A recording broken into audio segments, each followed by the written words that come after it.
बिस्मिल्लाहिर्रहमानिर्रहीम। बेटा ये हमारे पास बुक 7 है और इस 7 को आपके पास एक्सरसाइज 1.3 और इसका हम क्वेश्चन नंबर बेटा 1 कर रहे हैं यहाँ पे। ठीक है, इसके रिलेटेड देखिएगा, ये इंपॉर्टेंट आपके पास एक्सरसाइज क्वेश्चन हमारे पास आ रहा है।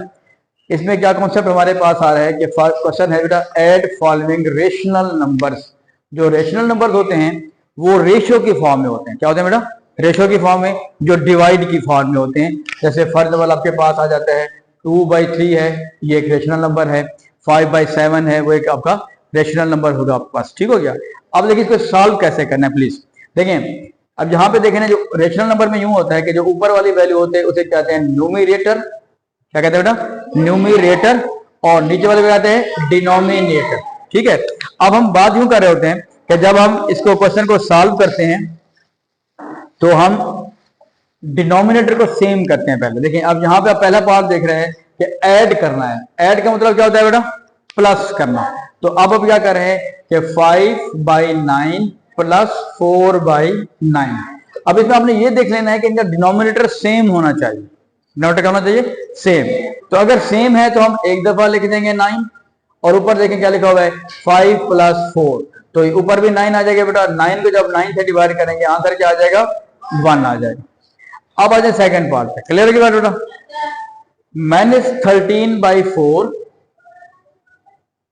और क्योंकि प्लस की ऐड की बात कर रहे हैं तो आपने ऐड दरमियान में खुद लगा देना है। ठीक है ना जी? एंड 9/14। अब मैं रिपीट कर रहा हूं कि आपने ये देखना है कि जो डिनोमिनेटर है इधर बेटा 4 लिखा हुआ है और इधर क्या लिखा हुआ है? 14। मैं चेक कर लूं। हाँ जी, एक पे 4 लिखा हुआ है और एक पे क्या लिखा हुआ है? 14। अब इसमें इंपॉर्टेंट बात क्या आ रही है आपके पास कि हम चाहते हैं कि ये दोनों सेम आएंगे तब हम उसको इस तरीके से सॉल्व आउट कर सकते हैं। अब सेम करने का कॉन्सेप्ट ये बनता है, देखें अगर हम 4 और 14 का एलसीएम ले लें तो आपको पता है कि आप लोगों ने, क्योंकि 7th क्लास में है तो ये 6th क्लास में भी हम लोग पढ़ चुके हैं एलसीएम लेना। कैसे होता है बेटा? 2 से डिवाइड करेंगे 2 2 * 4, 2 7 * फिर 2 से करेंगे 2 1 और 7 वैसे, और फिर 7 से करेंगे। इसका मतलब इसका एलसीएम आ रहा है 2 2 * 4, 4 7 * 28। इसका एलसीएम कितना आ रहा है बेटा? 28 आ रहा है। अब हम ये चाहते हैं कि जो डिनोमिनेटर है वो सेम हो जाए, दोनों तरफ 28 आ जाए। तो क्या करेंगे? इधर भी आप क्या करोगे बेटा? इसको 7 से मल्टीप्लाई करेंगे और ऊपर भी क्या करेंगे? 7 से मल्टीप्लाई करेंगे। ठीक है, और नीचे इधर भी 2 से मल्टीप्लाई करेंगे, ऊपर भी क्या करेंगे? 2 से मल्टीप्लाई करेंगे। क्लियर होगी बात? ये मेन हमने डिनोमिनेटर को देखना है कि डिनोमिनेटर सेम हो जाए। अब क्या लिखेंगे ऊपर? क्योंकि यहाँ पे -13 है, -13 को जब आप 7 से मल्टीप्लाई करेंगे, 7 3 * 21, 2 आ जाएगा बेटा। 7 1 = 7 और 2 9, -91/28, फिर प्लस 9 2 * 18 /28। अब आप देख रहे हैं डिनोमिनेटर दोनों में क्या हो गया बेटा? सेम हो गए। तो आप डिनोमिनेटर एक दफा लिख देंगे, क्या आ जाएगा? -91 प्लस का 18, -91 प्लस 18। अब हम क्या करेंगे? बड़ी वैल्यू 91 है माइनस की और प्लस का है बेटा 18। अब क्योंकि जब साइन लगेगा माइनस का, 11 में से 8 गया 3, यहाँ पे 8 बचेगा, 8 में से 1 गया बेटा 7, तो दैट विल बी -73/28। अब मुझे ये बताएं, ये प्रॉपर फ्रैक्शन है कि इम्प्रॉपर फ्रैक्शन है बेटा?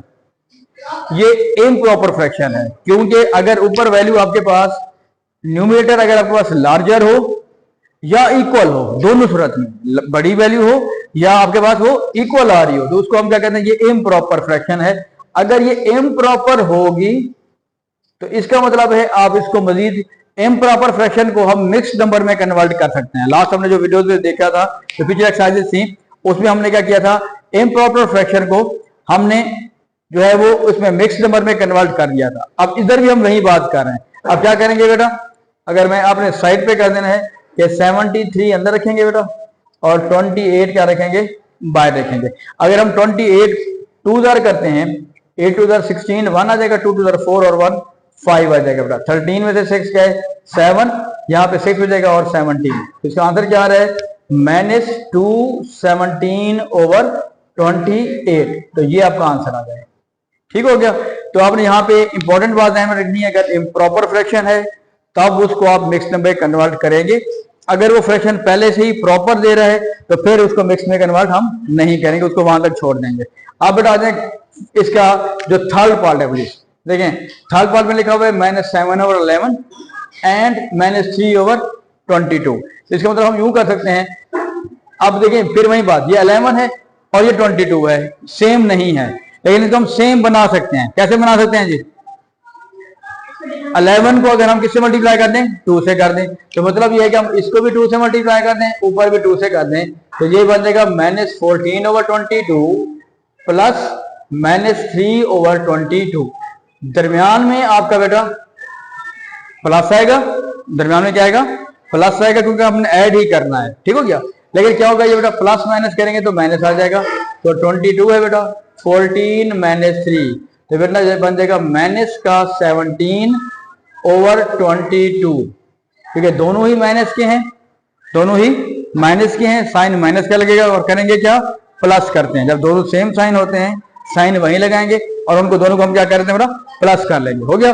अब आपके पास देखिए ये प्रॉपर फ्रैक्शन है, तो मजीद इसको आगे सिंपलीफाई नहीं करेंगे, क्लियर। अब आ जाए बेटा फोर्थ पार्ट पे। फोर्थ पार्ट में लिखें दोनों का डिनोमिनेटर सेम आ रहा है, तो क्या लिखेंगे आप इसको? -6/13 प्लस -8/13, ठीक हो गया। लेकिन देखिए 13 तो एक दफा आ जाएगा, ऊपर लिखा हुआ है 6, लेकिन जो प्लस माइनस माइनस होगा तो 8 आ जाएगा। बड़ी वैल्यू बेटा माइनस की आ रही है, -2/13। अब क्योंकि ये फिर वही प्रॉपर फ्रैक्शन आ रही है, तो उसको मजीद आप सिंपलीफाई नहीं करेंगे, वहां तक छोड़ देंगे, क्लियर हो गया बेटा। अब आ जाए फिफ्थ पार्ट पे। फिफ्थ पार्ट में देखें यह बेटा 4 लिखा हुआ है और यहाँ पे क्या लिखा हुआ है? 5 लिखा हुआ है। अब हम करने क्या जा रहे हैं? 3/4 को ऐड करने जा रहे हैं -6/5 से। तो मतलब आप यूं कर लें, पहले 3/4 प्लस माइनस क्या हो जाएगा बेटा? -6/5। लेकिन फिर वही बात का डिनोमिनेटर सेम नहीं है, ये 4 है और ये बेटा क्या है? 5 है। 4 और 5 का एलसीएम क्या होगा? 4 और 5 का जब एलसीएम लेंगे तो क्या आ जाएगा? 20 आ जाएगा, ठीक हो गया। तो हम क्या करेंगे, इसको 20 कैसे करें? 4 को कैसे किससे मल्टीप्लाई करें 20 हो जाए? 5 से। इसको भी 5 से मल्टीप्लाई करेंगे और छोटा सा लिखना है, ठीक है, जो एक्चुअल लिखा हुआ है उससे छोटा लिखना आपने। ऊपर भी 5 से करेंगे। अब 5 को किससे मल्टीप्लाई करेंगे? 4 से, ताकि ये 20 आ जाएगा। हाँ जी, अब देखें दोनों के नीचे 20 आ गया, 5 3 15 -6 4 24। अब बड़ी वैल्यू बेटा नेगेटिव की है, ठीक है, नेगेटिव का साइन लगेगा। 24 में से जब 15 माइनस करेंगे क्या आंसर आएगा? 9, ठीक है जी।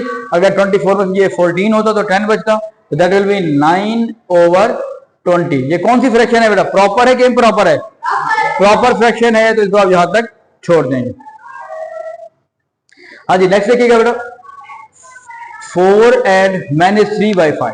अब देखिए बेटा क्या करेंगे, 4 को आप ऐड कर रहे हैं -3/5 में, तो ये प्लस माइनस माइनस आ जाता है, यानी 4 - 3/5। अब समझने के लिए हम इसके नीचे 1 लगा देते हैं।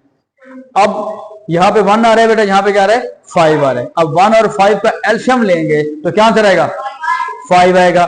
तो इसका मतलब ये है कि 5 इसको करना है हमने, इसको भी 5 से मल्टीप्लाई करना है बेटा, इसको भी 5 से।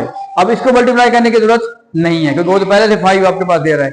तो हम क्या करेंगे बेटा, 5 दोनों के नीचे आ जाएगा, 5 4 20 -3 आ जाएगा, तो दैट विल बी 17/5। अब मुझे बताएं 17 और 5 ये इम्प्रॉपर फ्रैक्शन है। शाबाश, ये क्या है बेटा? इम्प्रॉपर है। जब भी इम्प्रॉपर फ्रैक्शन होगा तो जब सिंपलीफाई करेंगे तो वो किस में कन्वर्ट हो जाती है? मिक्स नंबर में। वो किस में कन्वर्ट हो जाती है? मिक्स नंबर में। तो कैसे करेंगे बेटा? 17 को ऊपर रखेंगे, अंदर रखेंगे और यहाँ पे 5 आ जाएगा। 5 3 15, रिमाइंडर क्या बचेगा बेटा? 2 बचेगा। और इसको यूं लिखना है आपने, ये भी ख्याल रखना है, बाद बच्चे लिखते हुए गलती कर जाते हैं। तो दैट विल बी 3/2/5। तो ये आपका आंसर आ जाएगा। इसको अगर आपने चेक भी कर रहा हो तो चेक किस तरह करेंगे? 5 3 15, 15 + 2 17, 17/5 वही आ जाएगा, ठीक है बेटा।